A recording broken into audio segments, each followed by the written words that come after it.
Hello everyone. तो भाई स्वागत है आपका मेरी इस आज की अगली वीडियो में। तो कल हमने 1926 तक जो भगत सिंह ने नौजवान सभा की स्थापना की थी उसके बारे में पढ़ लिया था। आज हम 1927 से अपनी शुरुआत करेंगे। अगर आपने पीछे वाली वीडियो नहीं देखी है तो आप जाके मेरी पीछे वाली वीडियो देख सकते हैं। मैंने उनकी प्लेलिस्ट भी बनाई है। और भाई चैनल को सब्सक्राइब किया करो और वीडियो को लाइक्स और ज़्यादा से ज़्यादा शेयर भी किया करो। तो चलिए स्टार्ट करते हैं हम अपनी वीडियो को।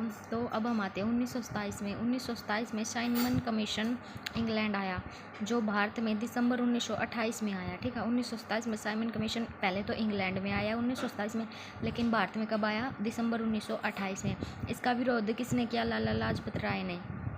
इन्होंने नारा दिया कि साइमन गो बैक। ठीक है, और फिर इन पर स्कॉट ने लाठीचार्ज करवा दिया जिससे उनकी मृत्यु हो गई।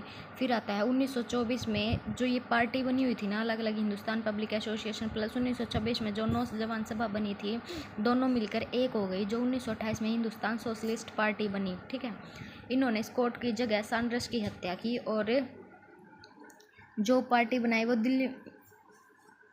ठीक, इन्होंने किसकी हत्या कर दी? सैंडर्स की जगह स्कॉट की जगह स्कॉट की जगह सैंडर्स की हत्या कर दी।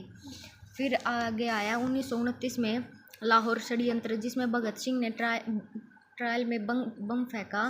और 1928 में आती है नेहरू रिपोर्ट, जो मोतीलाल नेहरू लाया, किसके पिताजी से? जवाहरलाल नेहरू के। फिर आता है 1929 में जवाहरलाल नेहरू ने लाहौर में पूर्ण स्वराज की मांग की और वहीं तिरंगा फहराया, किस नदी पर? रावी नदी के ऊपर। फिर आता है 1930 में अंग्रेजों ने नमक पर टैक्स। फिर गांधी ने इसके खिलाफ दांडी मार्च सत्याग्रह चलाया। वे 12 मार्च साबरमती की तरफ चले और 6 अप्रैल को सविनय आंदोलन चलाया। फिर आता है 1930 में प्रथम गोलमेज सम्मेलन, 1931 में द्वितीय गोलमेज सम्मेलन, जिसमें गांधी जी ने के बीच और इरविन समझौता हुआ, दिल्ली, जिसे हम दिल्ली समझौता भी कहते हैं। फिर 1932 में तृतीय गोलमेज सम्मेलन। फिर आता है 3 गोलमेज सम्मेलन में किसने भाग लिया? BR अम्बेडकर ने। 1931 में सांप्रदायिक पंचायत की स्थापना। फिर आता है 1932 में वायसराय वेलिंगटन ने गांधी को यरवदा जेल यानी पूना में गिरफ्तार किया। फिर आता है भीमराव अम्बेडकर प्लस गांधी के बीच समझौता हुआ, जो पूना पैक्ट के नाम से जाना गया। 1933 में गांधी ने हरिजन पत्रिका निकाली। फिर 1934 में गांधी ने हरिजन सेवक संघ की स्थापना की। 1935 में भारत शासन अधिनियम आया अंग्रेजों द्वारा। 1934 में गांधी जी ने हरिजन सेवक संघ की स्थापना की। फिर आता है 1935 में भारत शासन अधिनियम। फिर आता है 1936 में रहमत अली ने पाकिस्तान शब्द दिया। रहमत अली ने पाकिस्तान शब्द कब दिया? 1936 में। फिर आता है कि सुभाष चंद्र बोस ने फॉरवर्ड ब्लॉक की स्थापना कब की? वो की 1939 में। सुभाष चंद्र बोस को देशभक्तों का देशभक्त भी कहा जाता है, जिसे किसने कहा था? नेहरू ने। गांधी ने कहा था, गांधी ने कहा था। और सुभाष चंद्र बोस की आत्मकथा क्या है? India struggle. फिर 1940 में पाकिस्तान की मांग हुई। फिर 1940 में गांधी ने पावरनार सत्याग्रह भी चलाया। 1940 में मुक्ति दिवस मनाया। 1942 में आता है क्रिप्स मिशन। फिर 1942 में भारत छोड़ो आंदोलन भी आया, जिसको अगस्त क्रांति भी कहते हैं।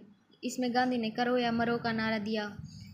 फिर ऑपरेशन जीरो आवर अंग्रेजों ने चलाया। 1944 में वायसराय बदला और वेवेल योजना आई। फिर आता है 1944 में राजगोपालचारी फॉर्मूला आया। 1945 में शिमला समझौता।